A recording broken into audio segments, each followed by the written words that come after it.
Hey guys, welcome to my channel. My name is Morgan and I am here to share with you my love of everything DIY and home decor, and I have some really amazing things to share with you today. I've been going to the thrift store lately. We have this thrift store in St. George called the DI, or Deseret Industries. So I found this amazing table. So the bottom was perfect. I didn't want to change a thing about the bottom besides cleaning it up a little bit, but the top was a little bit outdated. It was like that really old patio table, almost like a laminate. And I knew I just wasn't really gonna fit in my space, so I wanted to see if I could use some contact paper to try and make it look like I had a wood finish instead of that laminate. And I think it turned out amazing. Not gonna lie, I was a little bit nervous to use contact paper. I've never used it before, so this was new to me, but I've learned some tips and tricks that I want to share with you guys. And let's just get started. So here I am, just making sure the contact paper is going to reach to the underside of the table on all sides. I measured my tabletop before buying the contact paper and I knew it was going to be tight, but luckily the contact paper was just long enough. This was my first time using contact paper and I was a bit nervous because I didn't want to mess up and ruin the contact paper, but I learned that contact paper is actually very forgiving. You can put it down and then pull it right back up if you placed it wrong, like I did, without damaging the contact paper. I did find that the easiest way for me was to peel the backing about a third of the way and then fold the sticky side on top, and then you can more accurately place the contact paper.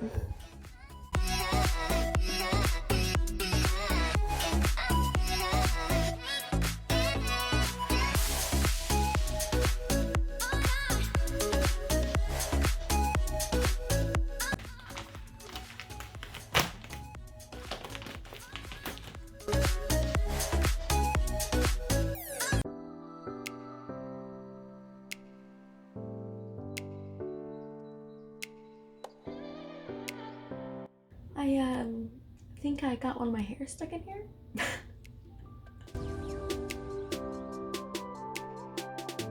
Okay, so now comes the trickier part because it is round and I don't want it to have creased edges on it. So I've heard that you can use a heat gun or a blow dryer so it'll stretch the material so that you won't get those creases.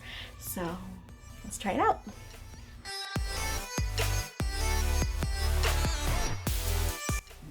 Oh my goodness guys, what is going on with my hair?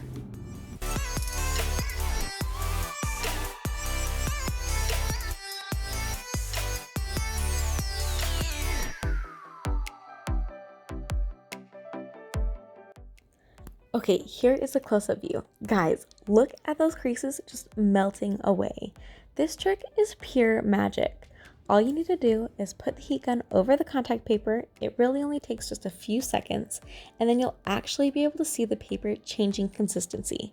It looks a little bit like it's melting, honestly.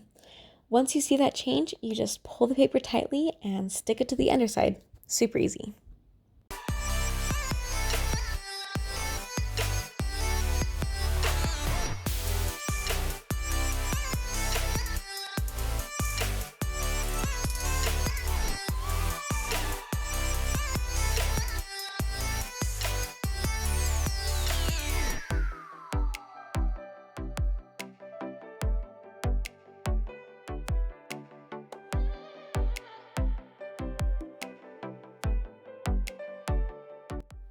So this is what the underside looks like. All I'm gonna do is take my box cutter and cut off the excess so it looks a bit neater, and then I'm gonna go back through and make sure the ends are all stuck on really well. I do want to point out that the more material you have, the crisper the line will be. On the parts where I had just barely enough material, there were some tiny creases on the bottom outer edge, but when the table is upright, they really aren't noticeable, and I am very happy with how it turned out.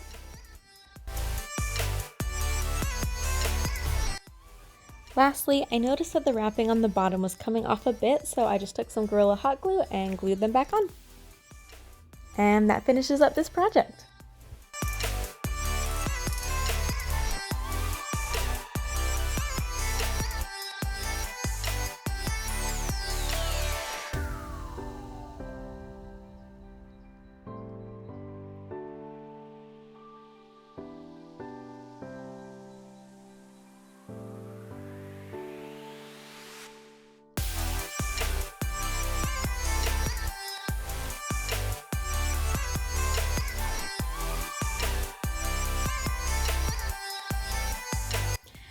is just one way you can style a side table. My table is definitely not staying like that. My toddler gets into everything. So if you guys have any tips or ideas on toddler-friendly decor, go ahead and just send them my way, because it's hard, guys. What do you guys think? Is that another video that you'd like to see? Do you guys want to see videos of me doing toddler-friendly decor? Or is that not really where you're at in life right now? Let me know in the comments below. So I had quite a bit of leftover contact paper, and I was just looking around my house and figuring out what else I could put contact paper on. And then I saw Brooks's high chair, and I was like, yes! We just have that classic IKEA high chair. I think it's like $15 or $20. It's just like the white seat, and it has those gray legs. It's pretty cute. It's not the cutest thing out there, but it's not bad. But I had cute wood contact paper, so I was like, let's cover those babies up. Okay, so I took the legs off of the high chair, and now I'm measuring out how much contact paper I'm going to need for each leg. I decided to cut the contact paper on the long side so that the wood grain would be vertical instead of horizontal. There is a grid on the back of the contact paper, which makes measuring super easy. I ended up doing 9 squares by 62 squares, and each square is a centimeter long, so 9 centimeters by 62 centimeters.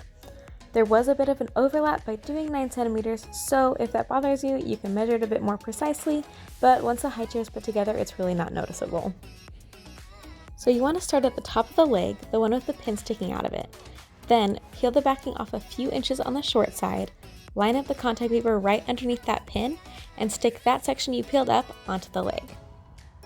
And you're just going to want to work in small sections, unpeeling a few inches and then sticking it to the leg all the way down. While you're doing this, make sure you're constantly pulling the bottom end of the contact paper with your other hand. This is going to help to prevent air bubbles in your contact paper. Once you've got the center of your contact paper stuck on the leg all the way down, it's time to wrap the rest of the leg. Again, to prevent air bubbles, smooth the contact paper onto the leg in little sections. Here is a close-up view on what the seam looks like. When you've got the leg all wrapped up, you can just go back in with an X-Acto knife or a box cutter and trim the bottom of the leg. Unfortunately, because the legs are bent a little, you will get some air bubbles no matter what you do, but this is actually easily fixable. You can just poke a tiny hole in the air bubble and then smooth the contact paper out with your finger, and it's like it was never there. Then just repeat that process 3 more times. Once that's done, you can just pop those legs back into the high chair. One neat trick my husband taught me when putting the legs back in is that you can insert the pin into the corner of the slot, then twist it until the pin pops into the hole.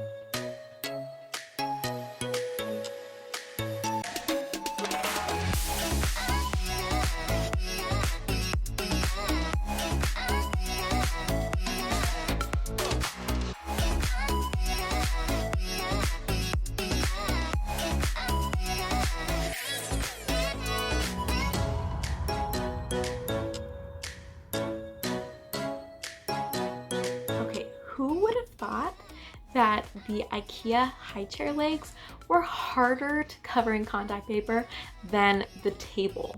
Contact paper is not as scary as it seems, so don't be afraid to try this, and guys, just have fun with it. So I know this was a thrift flip, so you can't directly recreate this table, but I hope it gave you some inspiration. Maybe you have something in your own home that you'd like to resurface, or you can go thrift shopping as well and find your own amazing piece and just alter it a little bit. So I hope you guys liked this video today. I had a ton of fun making the projects. It would mean so much to me if you guys liked my video and subscribe and hit that bell notification so that you're notified the next time I make a video. I can only make videos when my baby's sleeping. Thank you guys so much for watching, and I'll see you next time. Mwah!